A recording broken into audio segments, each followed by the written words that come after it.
Stalker Clear Sky is generally considered the worst Stalker in the original trilogy of games. Some blame the bugs, some blame reused content, and some blame new mechanics. Today I wanted to find out why its reputation is so bad, and if it deserves all the criticism it's gotten. With how long it took Shadow of Chernobyl to come out, it's not a big surprise that the sequel Clear Sky would have a lengthy development time as well. Stalker fans would have to wait a little over 1 year? Wait, what the fuck? Full disclosure, I wrote this development section before playing the game, and I'ma keep it real with you, Chief. 12-month turnarounds got me a little worried for the next two sequels. Hopefully this isn't foreshadowing for any potential problems. Similar to how Shadow of Chernobyl started life as Oblivion Lost, Clear Sky started life as the much cooler sounding Anarchy Cell, which sounds like Ted from Accounting's gamer tag for his Excel speedruns. In late 2006, around the time that Shadow of Chernobyl was in its final stretch of development, a separate team was formed to make a prequel spin-off for the Xbox 360 named Anarchy Cell. At some point this project deviated from its original plans and became a full-blown PC-oriented sequel, ditching the Xbox 360 in the process, or as the documents call it, the Xbox 2. By 2007, GSC would bring in head writer Andrei Yurovich to piece together the story beats of the project. Clear Sky, as it was now known, had a full story which takes place directly before the events of Shadow of Chernobyl. By all accounts, the pivot to a full sequel was going pretty smoothly, until May of 2008 when the absolutely unthinkable happened. Sir, a second internal build has hit the internet. Just like Shadow of Chernobyl, Clear Sky would have an internal build leak in full onto the internet. Build 3120, dated August 19th, 2007, went up onto the internet for the world to see. It was old, but it was playable for those that wanted a taste of the newest Stalker title. When Shadow of Chernobyl leaked, there were many that assumed it was on purpose to build hype. This skepticism was even greater with Clear Sky because, I mean, how the hell does it happen twice? There's no way to prove or disprove this claim, but I kinda doubt it was purposeful. Why would GSC purposely leak a feature incomplete, nearly year-old build to try and drum up hype? It would be like running a big beta for your highly anticipated AAA slop fest and then claiming, it's an old build guys, that's the real reason it sucks. No company would ever do that, so I doubt GSC did that in this situation either. Things would only get worse for GSC when some forum users, specifically Meanie over on ukrgame.net, yeah, we're getting deep into the weeds for this shit and you still haven't subscribed, what the fuck, claimed to be playing the game in late July of 2008, almost a whole month before release. Many of his observations about the game indicate that he was likely telling the truth, with more users on different forums claiming that they also had access to a full build. All I'm saying is if there's any real sci-fi Stalker shit that needs to be contained,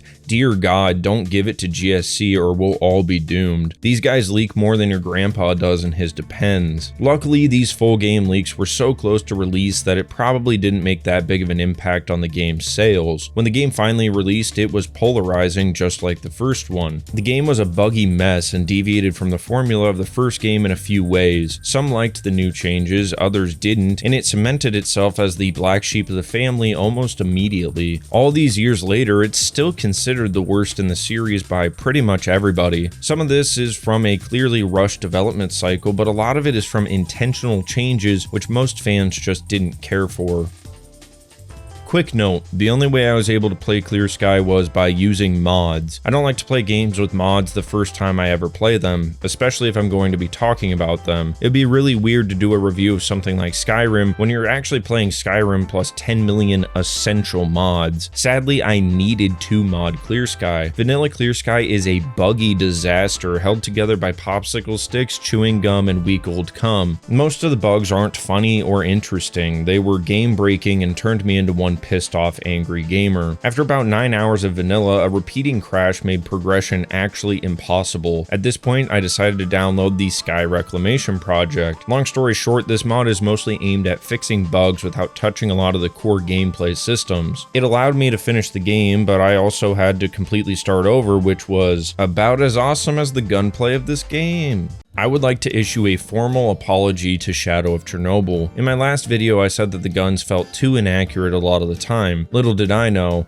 how bad things could really be. Clear Sky has a lot of good ideas that are unfortunately implemented like complete shit. There's maybe no better example than the expanded gun customization. There was technically gun customization in Shadow of Chernobyl, but there were about as many options as there were dudes in your parents' room last night. It had 5 attachments that you could put on your guns, with most of these attachments being copies for NATO or Warsaw Pact weapons. There was a set of scopes, a set of grenade launchers, and a silencer. This lack of customization is why I didn't even bring it up in the last video. It was nice to have, but it wasn't worth calling home about. Fuck, I wouldn't even text home about this. Clear Sky keeps the exact same attachment system, but adds an upgrade system on top of that. Whereas the attachments are rooted in reality, the upgrades are extremely gamey. They're done by going to a guy and ordering up a +10 to flatness like you're getting a flatbread from fucking Jim Jams or something. On paper, this sounds great as it lets you increase the effectiveness of the weapons that you like. In practice, it kinda fucks the whole game up. A lot of Shadow of Chernobyl is making do with what you can scrounge up. To incentivize this new system, what you can scrounge up sucks donkey dicks. Combat encounters with floor loot is like XCOM with 99% accuracy. Most guns picked off other stalkers are so hilariously inaccurate you can't help but wonder how any of them even managed to scratch you with their bullets. I've seen more accuracy at the Paralympics, and I mean homie doesn't even have fucking arms. These shitty guns also fuck up the economy badly. In the last game, picking up guns and selling them could be a half decent way to get cash, but the arms dealers in this game know that these guns are about as dangerous as foul language, so they will pay you accordingly. Without putting upgrades on guns, they're pretty much worthless from a money perspective. This system necessitates finding a gun you can tolerate, using those upgrade dudes, and only sticking with that weapon for as long as you can. Because these upgrades aren't exactly cheap, and getting money is generally harder in this game for a few different reasons. Aside from the guns being worthless money-wise, one of the biggest reasons I was poor is that they removed the arena, which handed out a sick 40-some grand in Shadow of Chernobyl, which kept your boy rich. This new system does technically solve a problem in the last game of money being extremely plentiful and not that useful, but I think that this is an overcorrection to that problem. I also made the mistake of picking a 5.56 freedom-loving AR as my primary weapon, because that's what all Americans come out of the womb with, only to feel like a dipshit looting corpses that only carry 7.62 and 5.45 for their Kalashnikovs. I should have known better, because until this dickhead decided to be a complete cunt, there was a whole lot more Kalashnikovs than ARs in Ukraine. Like the last game, the shooting sorta comes together with better gear and weapons towards the end of the game, but this time the journey to get there was more frustrating than fun for me, and once I was there, there's other problems with the combat that made it much less satisfying.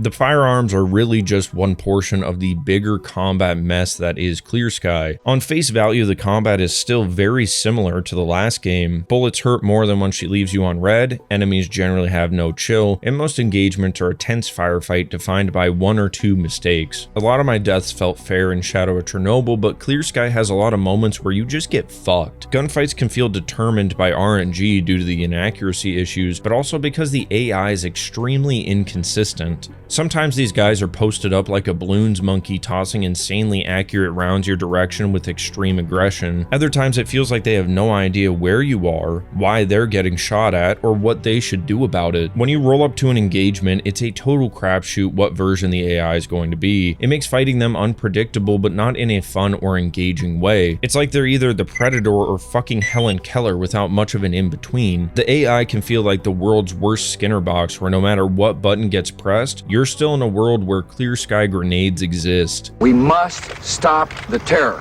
Now watch this drive.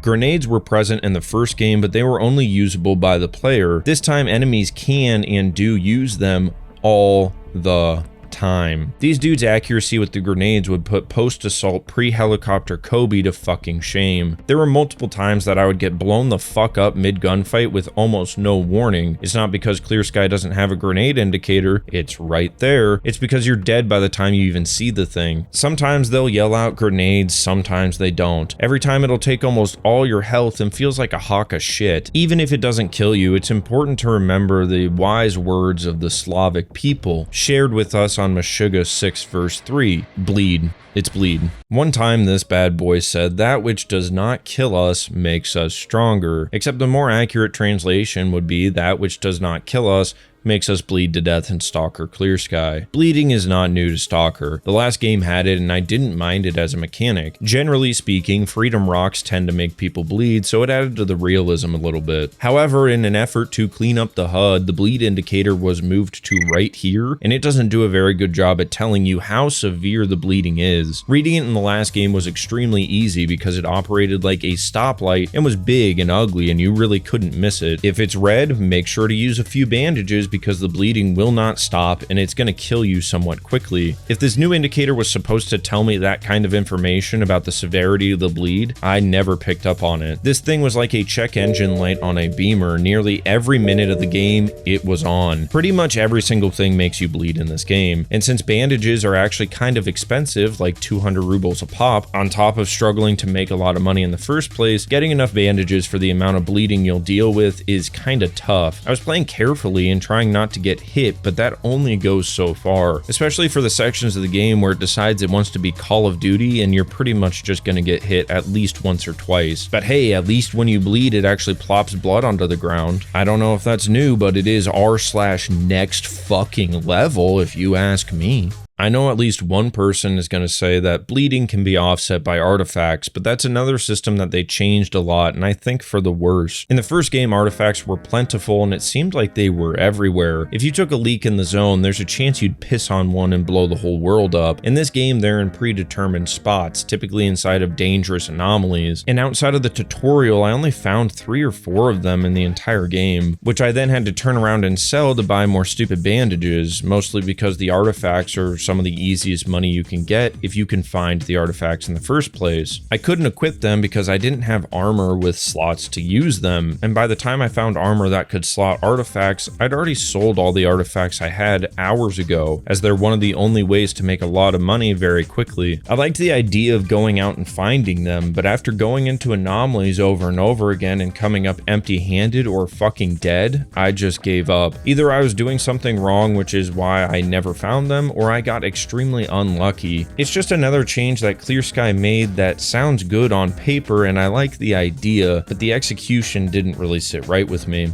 All these small changes make combat feel more tedious than fun in comparison to the last game. Inaccurate ass guns feel terrible, dummy AI isn't fun to fight against, but wall hacking AI isn't fun to fight against either, getting blown the fuck up out of nowhere is not fun whatsoever, and managing bleed is just annoying. The changes are small, but when you don't like any of the changes, it just drags the whole game down. The changes are also hard to ignore because the game seems scared of going without a firefight every couple minutes. I liked Shadow of Chernobyl because I often felt like a lone wolf in precarious situations. The moments of combat weren't rare, but they weren't constant. There were moments of quiet that broke the tension between the more intense gunfights. Clear Sky does its best to avoid those moments by any means possible, with people constantly pulling your ass into battle after battle. My notifications looked like a woman's Twitch chat with how much all these dudes want me. Clear Sky wants you to feel like a foot soldier fighting with other foot soldiers, but that's just not something I want from this series. There's a million of those games, but there's only one Stalker. They try and bring that feeling into a faction system, but I wanted to be left alone. These factions are needier than Preston Garvey from Fallout, and most of the quests I actually tried to do for them never worked. Like a lot of things in this game, after it not working 5 or 6 times, I just gave up on it. I decided to stay as a loner and try and be left alone, but the spam never really stopped. The factions and their beliefs are interesting, and if the faction system would have worked for me, I probably would have liked it. But as a YouTuber, I must ride the fence in order to minimize offense and maximize revenue, so sadly my decision to be a loner was predetermined. In May of 2023, Nintendo released Tears of the Kingdom. It won many awards and was praised by fans and critics alike, despite the map being largely the same as their previous title, Breath of the Wild. What many don't know is Nintendo designed the sequel as an homage to the little-known 2008 game, Stalker Clear Sky. For better and for worse, Clear Sky shares many locations from the first game. It makes sense because the zone is what makes Stalker Stalker. The environments and the possibilities they grant for combat and exploration were some of my favorite parts of Shadow of Chernobyl, so I don't really mind seeing these places return. Some of them are even different enough that they don't feel like the same place. The Red Forest is probably the best example of this. I thought that the forest was cool in the last game, but this version blows it out of the water. Going through this place at night scared me more than the thought of Bloober Team remaking Silent Hill 2. Most environments aren't as lucky as the forest though. Many of them feel like one-to-one copies from the last game, except they all look a bit better, both graphically and because they're less run down. It doesn't help that once you leave the swamps, the campaign follows almost the exact same beats as Shadow of Chernobyl for a little while. So we go from a cool new area with a bunch of grass that obliterated my encoder and is surely going to get absolutely by YouTube's compression, straight into a nearly action-for-action retread of the last game. This kind of throwback is cool when it's for a little while and when the sequels are years apart, but doing this routine with only a year between sequels, I don't need a reminder of the first game, I just played it. How would I forget that quickly? Who do you think I am, a fucking politician? I honestly feel like the game leaned too heavily on these old areas while not adding enough new areas to complement them. It just made me want to play Shadow of Chernobyl instead of this game. The new areas are cool and certainly visually impressive, but the ending area, Limansk, is probably the least mechanically interesting place that you could possibly go. It reminds me of a Call of Duty level where you're running down a straight line taking out dudes in a highly scripted environment, something I really don't want or need from a Stalker game. Limansk comes near the end of the game, and let me just say that the ending of this game is a complete clusterfuck, both gameplay-wise and plot-wise. In the last video, I said that I was going to make an effort to pay attention to the story of this game, and I did. And honestly, the story of Clear Sky feels a little bit all over the place. The game opens with a cutscene showing Scar, who you'll be playing as all game. He's running around in the swamps like Shrek with a blicky when a big psychic wave murks everyone but him. It doesn't kill him, but it does knock him out, where he's saved by Clear Sky, who are one of the aforementioned factions. The Clear Sky guys come and shit their pants because no one survives these kinds of things, so maybe Scar is Zone Jesus, just to make sure they send Scar back out to get nuked again by a wave, and he survives. Again, Clear Sky is convinced that these waves are the zone defending its interior, so Clear Sky sends you to put a stop to this. A couple dozen repeated quests from Shadow of Chernobyl later, and we're given the main mission of chasing Strelok, who's actually the player character from the first game. I guess that's technically spoilers because we don't find that out until a very cryptic cutscene at the end, but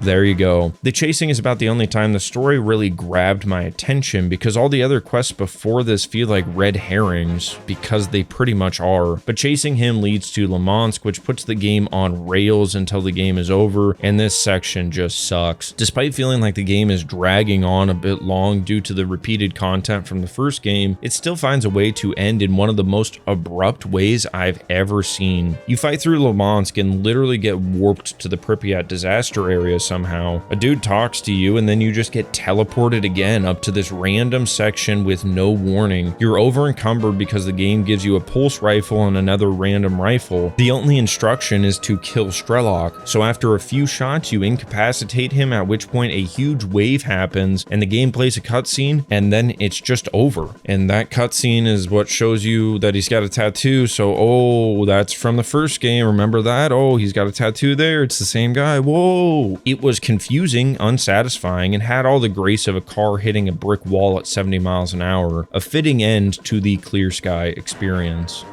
Some people say that Clear Sky is a good game, just a bad Stalker game. I say it's a game that I never want to play ever again. Despite my complaints, I don't think that the game is actually complete dog shit, because it's still Stalker and has a lot of the things that I did like from the last game. It was just worse in pretty much every way that I could think of. It feels like it lost its identity a little bit. It feels more like a do-over of the first game in a way that seems embarrassed of that game's vision. The emphasis on action with changes that make the action worse, the repeated areas and damn near whole quest lines was a reminder of the last game's successes and this game's failures. And unmodded, the bugs and glitches made me want to turn my Kalashnikov on myself. I guess the good thing is, even if I shot, I know it wouldn't hit me. There are things to like in Clear Sky, but as far as Clear Sky getting an undeserved bad rap, I have to disagree. I think its bad reputation is wholly deserved.